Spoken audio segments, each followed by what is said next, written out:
got the rain today, which is going to be quite a factor. At least there won't be any dust. It's going to be very slippery.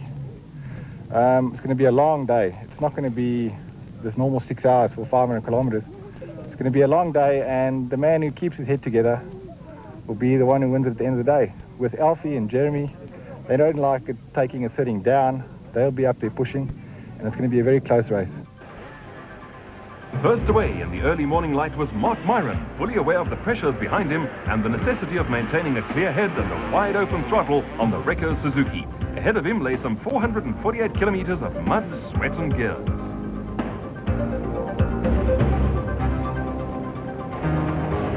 Behind him, Patrick Andrews performed for the camera on his Lesotho office equipment Kawasaki. At this stage of the season, he's lying second in the championship. It hasn't rained a lot, it's just ideal. It brings the dust down, and it's perfect. This is the way I like it. Former Castrol Baberspan 500 winner Willie Ireland was keen to repeat his previous victory on the Super Tyre Suzuki, and like the rest of the field, he was planning on an error-free run. As usual, the top result was expected from Natal rider Alfie Cox on the Fortfire Kawasaki. But arch-rival Jeremy Davies, mounted on the Truck Africa KTM 600, was a man with a mission. I've never won it. I've tried about 7 or 8 times. I've come pretty close, but I've never got there. So this year I've come here with a mission. I'm here, and I'm here to win. I never usually come to races with that attitude, but this is my last chance now.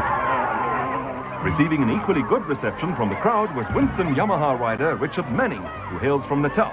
He'd set the fastest time among the 200s the previous day and was hoping to maintain his position. Teammate Chris Dodd had proved equally quick and was also determined to shape well.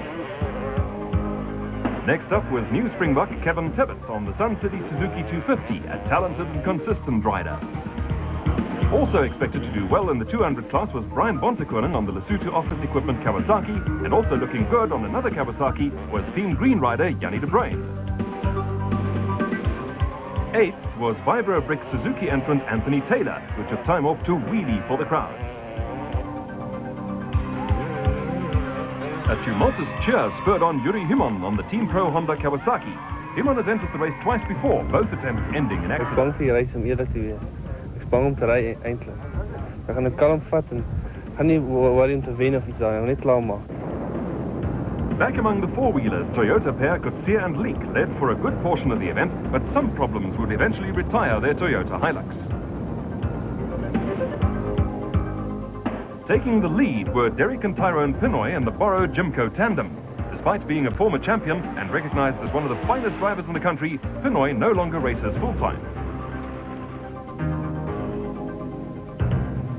Putting in a surprise appearance among the front runners were newcomers Marius and Edith Bahrain in the ex-Bodo Berthold Top Trans Orco.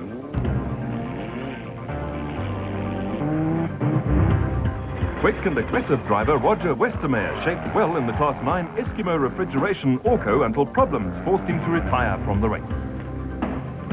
Despite starting 52nd, Richard Schilling and Ashley Thorne had moved up into the top 10 in the Motortech Raceco. Harpy Reinecker and Lucas Dreyer were going hell for leather in the Sasol Ford Courier and leading their class despite having had to substitute their racing engine for that of their service van just before the race.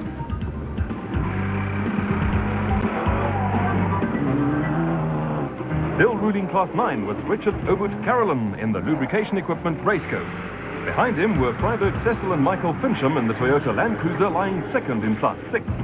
Harry Roscoe was second in Class 9 in the Protea playing card Raceco and determined to catch Carolyn. Still going like a train was Vickers van Deventer on the Suzuki Quad. Former Castrol Baberspan 500 winners Wilfred Westlow and Dagmar Blankner were performing consistently and leading Class 2 in their Volkswagen Freight van. Although Piet Putter and Tony Salvage had started late, they managed to ease the Auto Spares Mazda through the ranks to lead Class 3 ahead of the Van der Merwe team.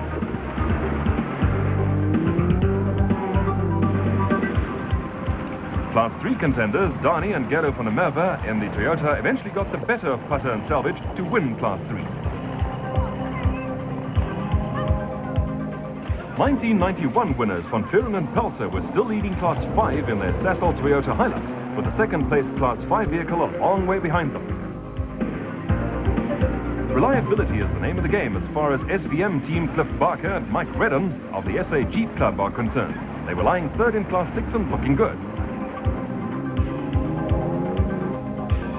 A separate little battle was going on among the two-wheelers. Jeremy Davies had powered his Truck Africa KTM into the lead, his determination to win spurring him even faster.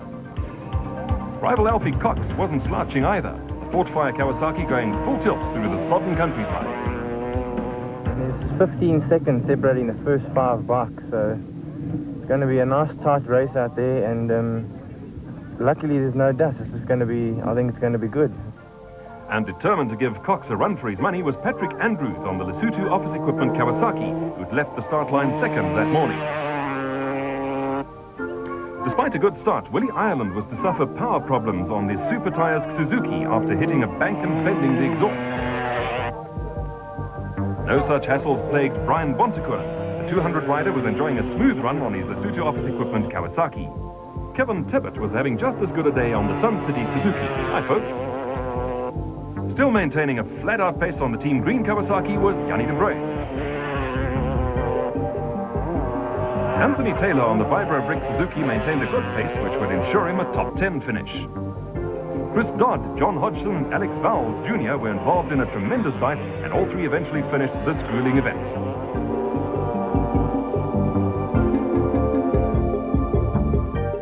Looking confident was Lesotho Office Equipment rider Graham McLachlan on his Kawasaki, followed by the quietly consistent privateer Keith Solomon, who managed to retain his 13th position from start to finish on the KTM.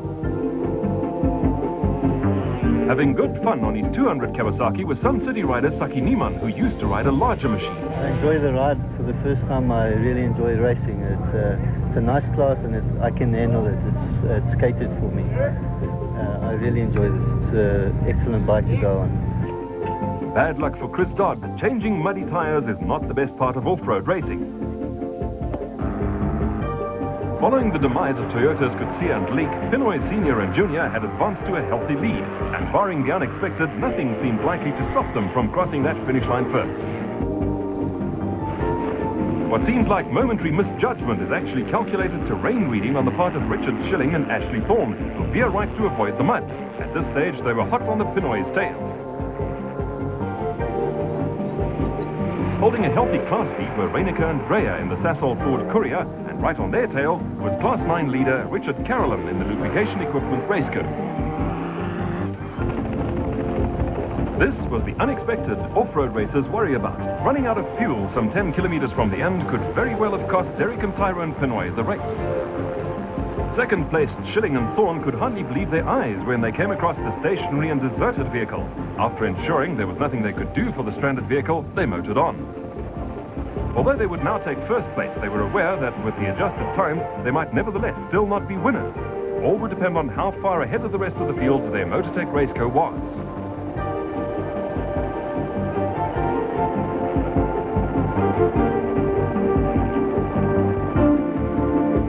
Almost at the finish, and for the most of the competitors, it wouldn't be a moment too soon. R.P. Reinecker and Lucas Dreyer had held their position and had good reason to be pleased with the performance of their Sasol Ford Courier.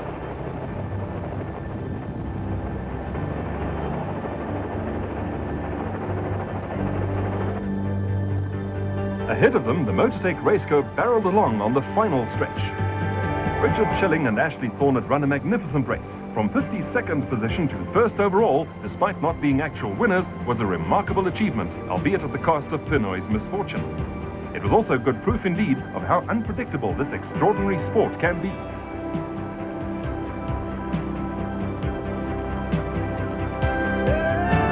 For those at the finish, confusion reigned until total times were hastily calculated, and it was established that although they had crossed the line first, they were not the winners and had to settle for fourth.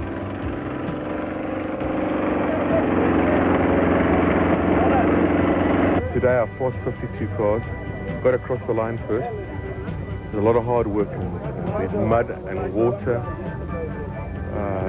The route is difficult to read. It's very difficult to read. A lot of the rain has caused the markers to fade. But the car went beautifully. Ashley was a star, and I'm very happy to have got across the line first. For the Pinoys, victory was sweet and long overdue.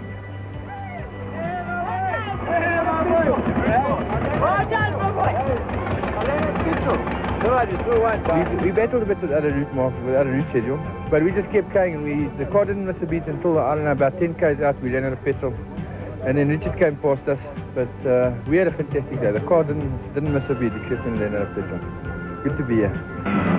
Harpy Reiniger and Lucas Dreyer Sasol Ford Courier was home next, dicing to the finish with Class 9 winner Richard Carolyn.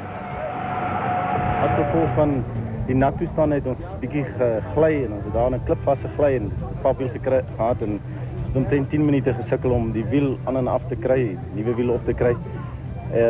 En die sand het ons ook gesukkel. Die sand is nat geweest en ek weet nie, ek het gesukkel om deur die draai daar te kom, maar afgesien van alles voel ons het 'n goeie dag gehad.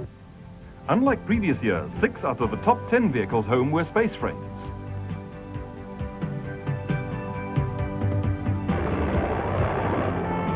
For Jeremy Davies, that long-awaited victory would also be extremely sweet.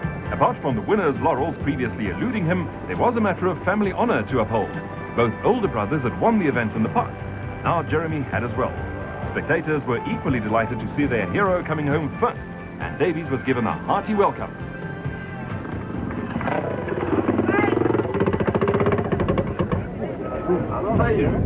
Where's Baberspan? Nice go. Shot Jeremy. And I think at the second refuel, I fueled up and I couldn't start my bike, and I lost about 3 and a bit minutes to Alfie. And then I made up a minute and we just sat at 2. And eventually I got a few breaks here and there and I managed to reel him in. And from there on we were together the whole way. I just got a little break coming home here and pulled us enough gap to shake him. But the whole day we were together. It's like 5 years ago. It's a long time since we've had a long race like that and we've been so close. Meanwhile, despite still going flat out on the Fortfire Kawasaki, Alfie Cox was experiencing excruciating agony with an injured toe and longing for the ride to be over.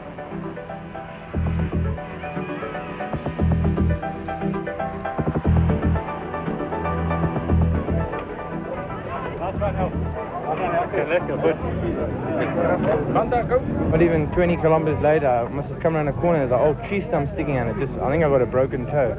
And I was going to go back to the marshal because I was too sore to ride. And then Jeremy came past me and I thought, no, let me see if I can just finish. And I caught him about just before the last refuel. And then while we were filling up, I lost a minute and I just couldn't bring it back again. But it's been a good race. It's sore, my foot's very sore. A hard race with the top results justly deserved. Of the first 10 motorcycles home, 6 were Kawasaki's, 3 Suzuki's, with Jeremy Davies's KTM being the sole representative of its kind.